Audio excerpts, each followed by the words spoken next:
So hello guys, कैसे आप लोग। हाल फिलहाल में मैं एक चीज बहुत ही ज्यादा नोटिस कर रहा हूं कि अभी साउथ में जितनी भी फिल्में बन रही है वो सारी फिल्में लार्जर देन लाइफ होने के साथ साथ उसमें बहुत ही बारीकी यानी डिटेलिंग के साथ काम किया जा रहा है। चाहे वो लोकेश कनकराज हो, चाहे वो प्रशांत नील हो, या फिर चाहे वो पुष्पा के डायरेक्टर सुकुमार हो। क्योंकि अगर आप पुष्पा 2 के जो अभी लिरिकली सॉन्ग आउट हुआ है उसको बहुत ही ध्यान से देखेंगे तो मूवी के बारे में ऐसे बहुत कुछ डिटेलिंग आप लोगों को पता चल जाएगा जो शायद ही आपने एक्सपेक्ट किया था। तो चलिए उस सॉन्ग के डिटेलिंग को देख के इस मूवी के बारे में थोड़ा सा थ्योरी निकालने की कोशिश करते हैं और फटाफट वीडियो को शुरू करते हैं।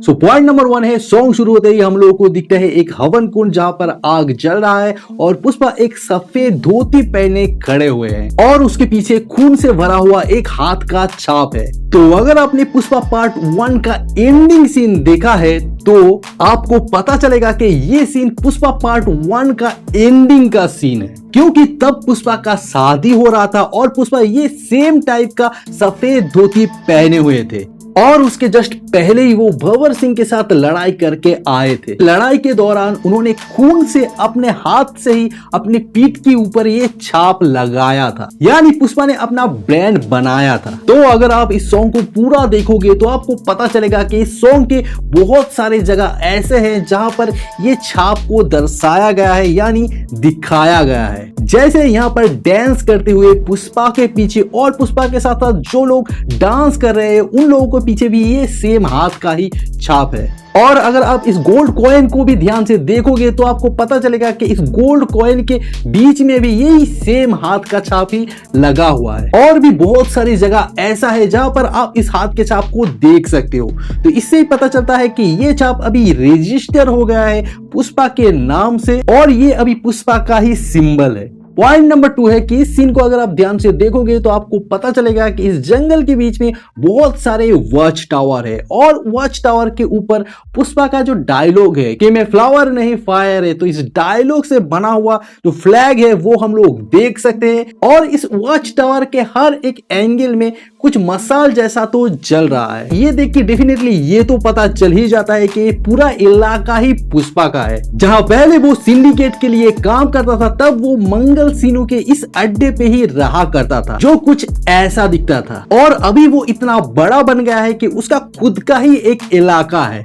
जहां उसका ही राज चलता है। इसलिए पुष्पा 2 के नीचे का जो टैगलाइन दिया गया है वो दिया गया है द रूल, यानी इस पूरे इलाके पर पुष्पा ही राज यानी रूल कर रहा है। पॉइंट नंबर 3, इस सीन को अगर आप ध्यान से देखोगे तो आपको पता चलेगा कि पुष्पा जो बेल्ट पहने हुए हैं उसका जो ब्रॉकलेस है उसको अगर आप ध्यान से देखोगे तो उससे ही पुष्पा का पूरा लाइफस्टाइल या फिर पुष्पा का पूरा जर्नी के बारे में आपको पता चल जाएगा। जैसे उसका जो बेल्ट है उसके बेल्ट के बीच में एक कुल्हाड़ी का निशान है, उसके साइड में फ्लावर और फायर का भी निशान है, यानी पुष्पा का पूरा लाइफस्टाइल। जैसे पुष्पा जब पहले गरीब था तब इस कुल्हाड़ी से ही वो रेड चंदन काठ को काटा करता था, यानी वो मजदूर था। उसके बाद पुष्पा जब बहुत ही बड़ा सिंडिकेट का मालिक बन गया यानी बहुत ही बड़ा सिंडिकेट चलाने लगा तब वो फ्लावर से फायर बन गया। और अभी ये जो बेल्ट उसने पहना हुआ है ये बेल्ट पूरा गोल्डन है, यानी अभी पुष्पा इतना ज्यादा बड़ा बन गया है कि उसके पास गोल्ड का कोई कमी नहीं है। उसने हाथ में, अंगूठी में, गले में हर जगह पर गोल्ड ही गोल्ड हम लोग को दिख सकता है और वो शायद इस मूवी में चंदन काठ के साथ साथ गोल्ड का भी स्मगलिंग कर रहा है। और अगर आप इस सॉन्ग को बहुत ही ध्यान से देखोगे तो इसमें बहुत जगह हम लोगों को उनका जो सिंबल है यानी फ्लावर और फायर वाला वो आप देख सकते हो। जैसे वॉच टावर में उनका जो फ्लैग है उसमें भी हम लोग फायर और फ्लावर से बना हुआ ये टैग देख सकते हैं। उसके अलावा उनका गाड़ी पे भी हम देख सकते हैं। इसके अलावा सॉन्ग की बहुत सारी जगह ऐसे है जहां पर ये जो सिंबल है ये सिंबल हम लोग देख सकते हैं। और एक चीज हम लोगों को पता चलता है कि पुष्पा गोल्ड पहनने का भी बहुत ही ज्यादा शौकीन है, क्योंकि गोल्ड का स्मगलिंग करना अलग बात है और पूरा बॉडी में गोल्ड पहनना एक अलग बात है। शायद पुष्पा जब बहुत ही ज्यादा गरीब था तब उसका बहुत ही ज्यादा ख्वाहिश था कि वो गोल्ड पहनेगा, और अभी जब उसका टाइम आ गया है और उसको पता है कि वो पहन सकता है, तब जितना हो सके वो गोल्ड पहन रहा है। पॉइंट नंबर 4 है, इस सीन में हम लोग देख सकते हैं कि पुष्पा ने जो चश्मा पहना हुआ है उस चश्मे के अंदर बहुत सारा लोग चीयर कर रहे हैं, और इस सीन में भी हम लोग देख सकते हैं कि बहुत बड़ा एक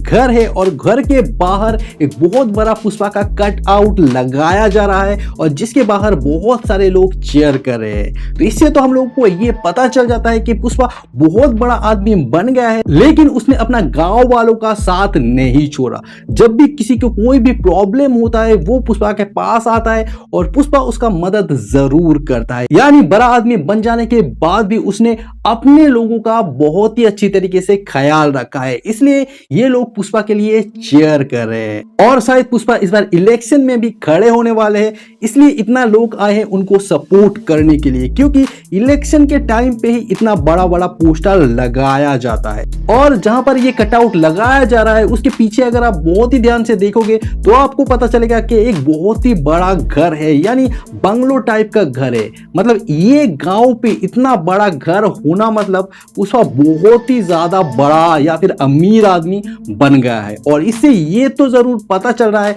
कि उसका जो धंधा है वो बहुत ही जोरों शोरों से चल रहा है। और शायद इस बार उसने चंदन काठ के साथ साथ गोल्ड का भी स्मगलिंग करना चालू कर दिया है, इसलिए उसके पास भर भर के पैसे आ रहे हैं और उस पैसे को वो गरीबों की मदद करने के लिए भी खर्चा कर रहे हैं। पॉइंट नंबर 5 है, इस सीन में आप देख सकते हो एक समंदर है और समंदर के अंदर एक कंटेनर है। यानी इस बार डायरेक्टर ने हम लोग को ये भी डिटेल दिखा दिया है कि इस बार पुष्पा समंदर के रास्ते स्मगलिंग कर रहा है, यानी वो बाय रोड स्मगलिंग करना छोड़ दिया है, क्योंकि पहले वो जब बाय रोड स्मगलिंग करते थे तब उसको बहुत ही ज्यादा प्रॉब्लम आता था और उसका माल पकड़ा भी जाता था, लेकिन अभी जब वो समंदर के रास्ते स्मगलिंग कर रहा है तब उसको बहुत ही बड़ा समंदर मिल जाता है उसका माल छुपाने के लिए। और ये कंटेनर तभी समंदर के अंदर हो सकता है जब पुलिस के रेड पड़ने पर उन्होंने ये कंटेनर से भरा हुआ रेड चंदन समंदर के अंदर छुपा दिया है।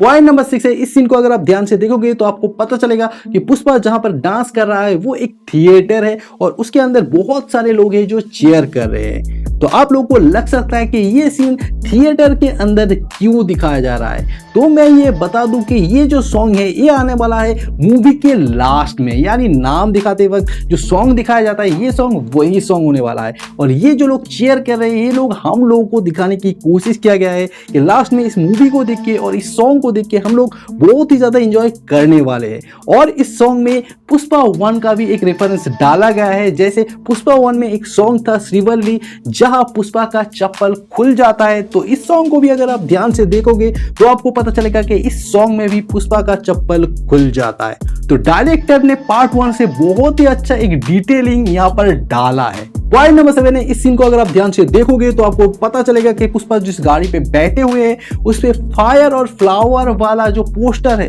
वो भी लगा हुआ है, और ये गाड़ी कोई आम गाड़ी नहीं है, ये है पेजेरो और ये बहुत ही एक महंगी गाड़ी है। तो अगर आपने पुष्पा पार्ट 1 देखा है तो वहां पर आप लोगों को पता चल गया होगा कि पुष्पा गाड़ी का कितना बड़ा शौकीन है, क्योंकि जब वो एक मजदूर था उसके पास पैसे भी नहीं थे तब उन्होंने वो पैसा खर्चा करके एक गाड़ी खरीद लिया था। तो अभी जब उसके पास इतना ज्यादा पैसा है तो खर्चा करना तो बनता है बॉस, और जब खर्चा हो ही रहा है तो एक ऐसी चीज के ऊपर खर्चा करो जो लोग देख के हक्के पक्के रह जाए। तो ये गाड़ी को देख के और पुष्पा के जो स्वैग है उसको देख के हर कोई उसका जो दुश्मन है वो हक्के पक्के रह गए हैं, और पुष्पा का जो ड्रेसिंग सेंस यहाँ पर दिखाया गया है वो भी कमाल दिखाया गया है। मतलब पता ही चल रहा है कि वो रूल करने के लिए ही आए हैं। पॉइंट नंबर 8 है, इस सीन को अगर आप ध्यान से देखोगे तो इसमें पार्ट 1 से बहुत कुछ डिटेलिंग डाला गया है, जैसे पुष्पा का अतरंगी डांस, पुष्पा जैसे पार्ट 1 में चाय पीते थे यहाँ पर भी चाय का एक रेफरेंस दिया गया है, और चाय को वो जैसे घुमा रहे हैं डांस करते हुए, तो बहुत सारे यूट्यूबर ये भी बोल रहे थे कि ये डॉली चाय वाले का नकल कर रहे हैं, लेकिन मैं कहूँगा नहीं, ये डॉली चाय वाले नहीं, ये भोली चाय वाले का नकल कर रहे हैं। तो ये वीडियो को अगर आप ध्यान से देखोगे तो आपको पता चलेगा कि ये स्टेप्स आखिर आया कहाँ से। और इस सॉन्ग में एक डिटेल आप नोटिस कर सकते हो कि यहाँ पर केशव अभी भी पुष्पा के साथ है, और जैसे पुष्पा को केशव रुमाल ला के दे रहे हैं मुंह पोंछने के लिए, तो इससे यही पता चलता है कि वो पुष्पा के अंडर ही अभी भी काम कर रहा है और कहीं ना कहीं तो वो पुष्पा के लिए लॉयल है। सो इतने सारे डिटेल सिर्फ इस सॉन्ग से ही हम लोगों को अगर पता चल जाता है, तो आप सोच सकते हो कि इस मूवी का ट्रेलर जब आएगा तब उसमें हम लोगों को कितना डिटेल पता चलेगा। तो चलिए आज का वीडियो यही तक। अगर वीडियो अच्छा लगा है तो वीडियो को एक लाइक जरूर करना, चैनल में नए हो तो सब्सक्राइब जरूर करना, और अगर शेयर करने का मन हो तो शेयर भी कर सकते हो। तो चलिए मिलते हैं नेक्स्ट वीडियो में, तब तक के लिए बाय।